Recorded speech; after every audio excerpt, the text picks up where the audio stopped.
Hello everyone. आज हम लोग पढ़ने जा रहे हैं बी फॉर्म 7 सेम का एक नया subject that is pharmacy practice. Starting from the unit 1, the topic is hospital and its organization. तो सबसे पहले इसमें हम ये जान लेते हैं कि हमें क्या क्या पढ़ना है। हमें हॉस्पिटल के बारे में पढ़ना है, क्लासिफिकेशन ऑफ हॉस्पिटल के बारे में पढ़ना है, क्या क्या ऑर्गेनाइजेशन है, उसमें कौन कौन से मेडिकल स्टाफ काम करते हैं और उनका क्या फंक्शन है। इतना सारा आज हमें कवर करना है यूनिट 1 के पहले पार्ट में। तो सबसे पहले जान लेते हैं हॉस्पिटल क्या होता है। The word hospital derived from the Latin word hospitalis. इसका मतलब ये है कि जो हॉस्पिटल वर्ड है इसको कहीं से डिराइव किया गया है। और कहाँ से डिराइव किया गया है? एक लैटिन वर्ड हॉस्पिटालिस से, जिसका मतलब होता है पर्टेनिंग, या बोल सकते हैं something related to a host और ए गेस्ट। जैसे कि कोई भी मेहमान आता है, कोई भी गेस्ट आता है, तो हम उसकी खातिरदारी करते हैं, तो उसी को बोलते हैं हॉस्पिटैलिटी। तो ये जो हॉस्पिटल वर्ड है ये एक लैटिन वर्ड हॉस्पिटालिस से डिराइव हुआ है। और जो हॉस्पिटालिस वर्ड है उसको भी कहीं से डिराइव किया गया है। कहाँ से किया गया है? एक फ्रेंच वर्ड से, जिसका नाम है हॉस्पिस। इसका भी मतलब होता है something related to a host और ए गेस्ट। अब हम बात करते हैं डिफिनीशन ऑफ हॉस्पिटल। आपको पहले ये वाला पार्ट लिखना होगा, उसके बाद आपको डिफिनीशन लिखना होगा। तो डिफिनीशन में आपका आता है hospital is defined as an institution that provides community health where diagnosis, therapy and rehabilitation, training and social services are provided. That means hospital एक ऐसी जगह है, एक ऐसा इंस्टीट्यूशन है जहाँ पे पब्लिक के हेल्थ का जांच किया जाता है, उन्हें इम्प्रूव किया जाता है। अगर उन्हें कोई डिसीज है तो उसके टेस्ट करते हैं, उसका डायग्नोसिस करते हैं। डायग्नोसिस में जब पता चल जाता है कि क्या प्रॉब्लम है तो हम उसकी थेरेपी करते हैं। रिहैबिलिटेशन का मतलब ये होता है बहुत से आजकल के युवा जो ड्रग्स वगैरह ले रहे हैं या साइको हैं, तो ऐसे पेशेंट के लिए एक अलग से सेंटर्स बनाए गए हैं जिसको हम हिंदी में नशा मुक्ति केंद्र बोलते हैं। ऐसे सेंटर्स पे उन पेशेंट की जांच की जाती है, उन्हें मेडिसिन प्रॉपर दिए जाते हैं और उन्हें वापस से एक तरह से बोल सकते हैं कि वापस से उन्हें जीना सिखाते हैं। तो ये सारे हमारे होते हैं रिहैबिलिटेशन, जिसको हम नशा मुक्ति केंद्र भी बोलते हैं। तो कुछ कुछ हॉस्पिटल्स ये सुविधा भी प्रोवाइड करते हैं। यहाँ पे हॉस्पिटल्स में ट्रीटमेंट के साथ साथ ट्रेनिंग भी होती है। ट्रेनिंग मतलब जैसे कि बी फॉर्म में आप हॉस्पिटल ट्रेनिंग करते हैं, सिखाया जाता है, रिसर्च वगैरह भी कर सकते हैं, and social services are provided. Next part आता है फंक्शंस ऑफ मॉडर्न हॉस्पिटल। तो क्या क्या एक हॉस्पिटल्स के फंक्शन हो सकते हैं? The first one is patient care. Hospital's first role is to provide all the facility to the patient. जैसे कि कोई मेहमान घर पे आता है तो हम ये देखते हैं कि कोई भी उसमें प्रॉब्लम उन्हें ना हो, कोई भी दिक्कत ना हो, उन्हें सारी सुविधा मिले। तो वैसे ही एक हॉस्पिटल में एक पेशेंट एक तरह से बोल सकते हैं गेस्ट है, एक तरह से मेहमान है, जो या तो वहां पे जाके रुकेगा, अपना इलाज कराएगा, या मेडिसिन लेके वापस आ जाएगा। दूसरा क्या है? Immunization. Immunization is a part of prevention of a disease. For example, जैसे किसी को कोई डिसीज हुआ है या होने वाला है, तो ऐसे केसेस में वैक्सीन वगैरह प्रोवाइड की जाती हैं ताकि उस डिसीज से होने वाले जो खतरे हैं वो उन्हें रोका जा सके। Counselling and patient advice. Counselling मतलब किसी चीज को लेके कुछ एजुकेट करना, कम्युनिकेशन के थ्रू उन्हें कुछ बताना, सिखाना, किसी डिसीज के बारे में, किसी एपिडेमिक के बारे में। कोऑर्डिनेशन। बहुत से हॉस्पिटल्स का काम होता है कि ये जो लोअर लेवल के हॉस्पिटल्स हैं और जो हायर लेवल के हॉस्पिटल्स हैं उनका एक तरह से उन्हें इंटरलिंक करे, उनका कम्युनिकेशन का पाथवे बने। तो फंक्शंस में आपके और आ सकते हैं रिहैबिलिटेशन, जिसे हमने अभी डिस्कस कर लिया है क्या होता है। Educational training. एजुकेशनल ट्रेनिंग मतलब जो भी नर्सिंग डिपार्टमेंट है, फार्मेसी डिपार्टमेंट है, अदर पैरामेडिकल या मेडिकल कोर्सेस हैं, वहां पे स्टूडेंट्स को एजुकेशनल ट्रेनिंग के लिए भी हॉस्पिटल सुविधा प्रोवाइड करता है।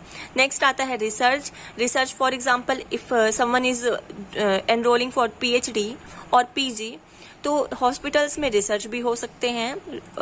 हॉस्पिटल ये प्लेटफॉर्म प्रोवाइड करता है for the students. Workshop and seminars. बहुत सारे, अगर कोई नए डॉक्टर ने किसी तरह से कोई क्रिटिकल केस आया जहाँ पे बहुत सारे क्रिटिकल कंडीशंस थी जिन्हें डॉक्टर ने बहुत अच्छे से सॉल्व किया है, या कोई ऐसे कॉम्प्लिकेशंस थे जिसको डॉक्टर ने सर्जरी के थ्रू परफॉर्म किया, तो डॉक्टर्स अगर चाहें तो इन सब चीज़ों का एक तरह से सेमिनार्स कंडक्ट करा के बाकी हॉस्पिटल्स को, बाकी लोगों को, मेडिकल स्टाफ एंड पब्लिक को इसको वो बता सकते हैं, ताकि इस फील्ड में और ज़्यादा रिसर्च हो सके. Workshop and seminars are mainly done for the educational purposes. So these are the functions of the hospital.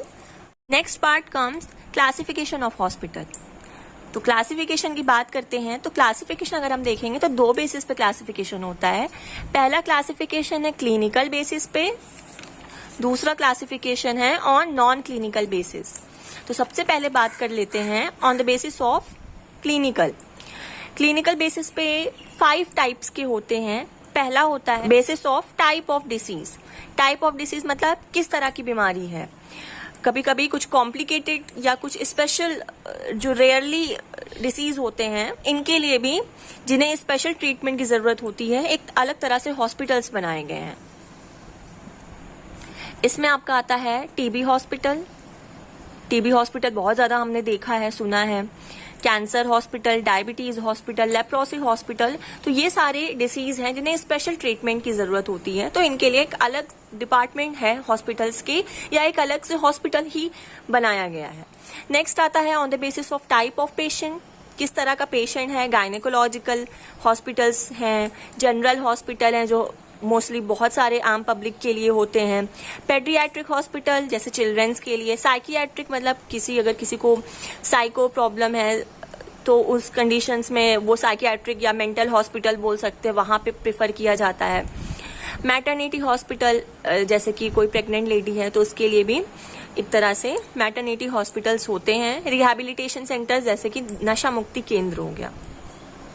Next one is on the basis of anatomy and physiology. इसको हम दूसरी तरह से बोल सकते हैं on the basis of organ. तो organ के बेसिस पे अगर देखेंगे तो हॉस्पिटल्स आपने बहुत सारे देखे होंगे. कुछ डेंटल हॉस्पिटल्स होते हैं जहाँ पे केवल दांत का इलाज होता है.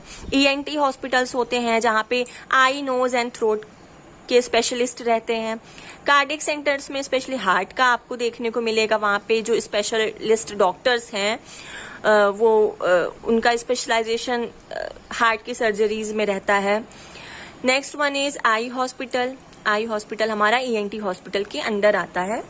Next one is kidney hospital. Orthopedic. Orthopedic मतलब related to bones, bone disease. Neurological hospital related to the nerves and the brains. तो ब्रेन का तो जो ट्रीटमेंट है वो हर कोई तो कर नहीं सकता, तो इसके लिए एक अलग से डिपार्टमेंट है क्योंकि बहुत ज्यादा ये कॉम्प्लिकेशंस इसमें रहते हैं. Next one is on the basis of type of medicine. Type of medicine के बेसिस पे एलोपैथिक, आयुर्वेदिक, सिद्ध एंड यूनानी, होम्योपैथिक एंड फिजियोथेरेपी सेंटर्स होते हैं.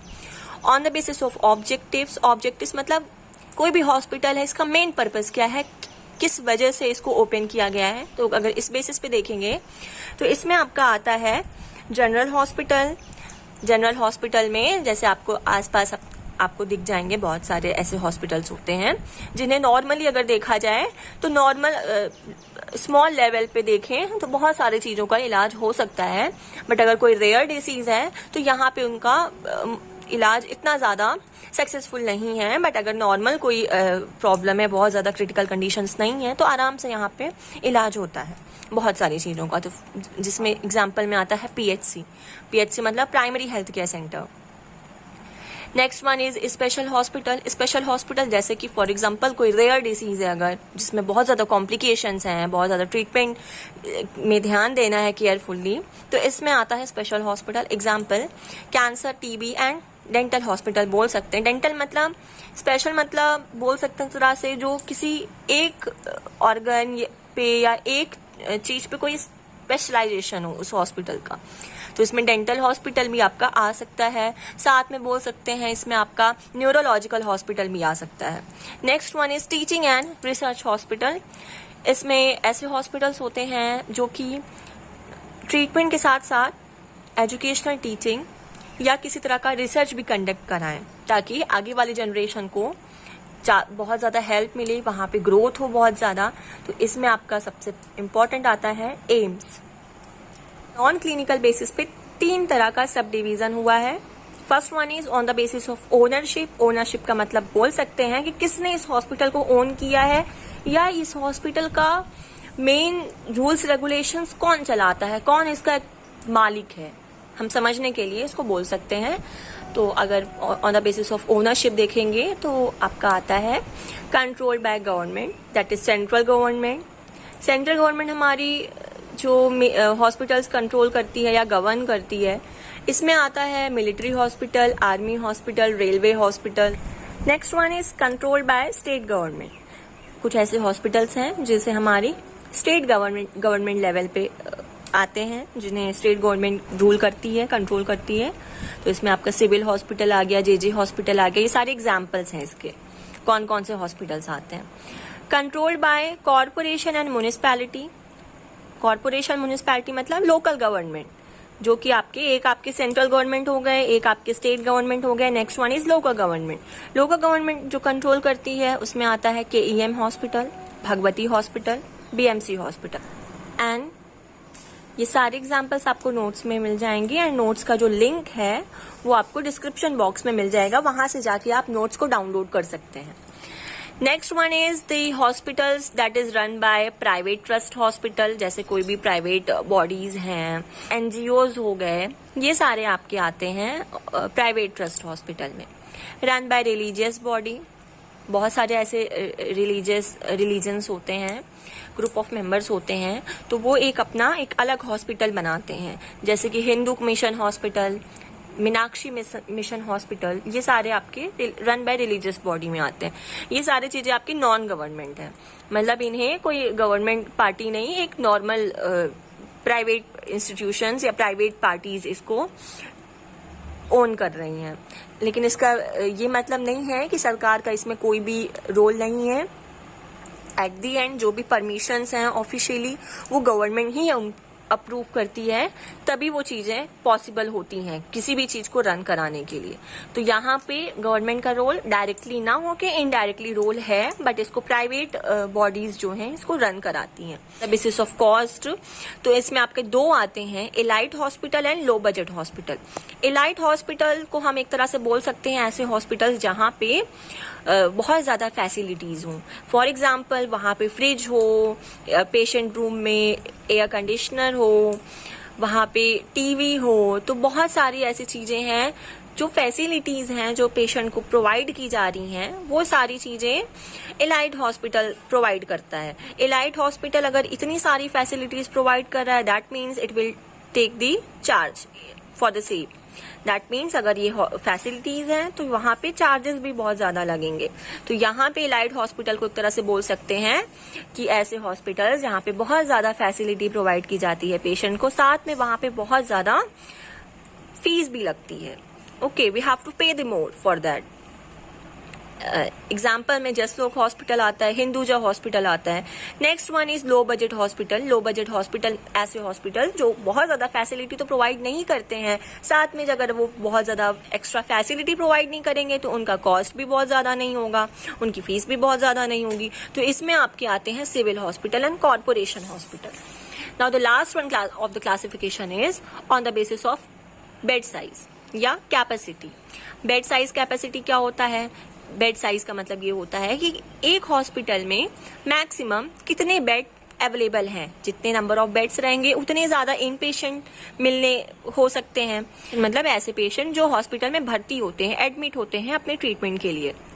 इस बेसिस पे बात करें तो इसमें आपके 4 टाइप्स के क्लासिफिकेशन, 4 टाइप के सब पार्ट्स आते हैं इस क्लासिफिकेशन में। पहला आता है लार्ज हॉस्पिटल। लार्ज हॉस्पिटल मतलब इसमें जो नंबर ऑफ बेड्स रहेंगे वो ज्यादा रहेंगे आपके, तो इसमें जो नंबर ऑफ बेड्स हैं वो मोर देन 1000 है। तो कहने का मतलब ये है कि ये हॉस्पिटल ज्यादा नंबर ऑफ बेड्स प्रोवाइड कर रहा है, तो ये बड़ा हॉस्पिटल है क्योंकि इसमें ज्यादा नंबर ऑफ पेशेंट आ सकते हैं। Next one is medium hospital. इसमें जो नंबर ऑफ पेशेंट है वो 500 to 1000 है। एग्जांपल आप देख लीजिएगा। स्मॉल हॉस्पिटल में 100 to 500 है, whereas very small hospital में लेस देन 100 बेड्स होते हैं। तो ये क्लासिफिकेशन है on the basis of bed size. Hope आपको ये टॉपिक समझ में आया होगा। नेक्स्ट पार्ट में हम आपको समझाएंगे organization of hospital. So thanks for watching and do subscribe the channel.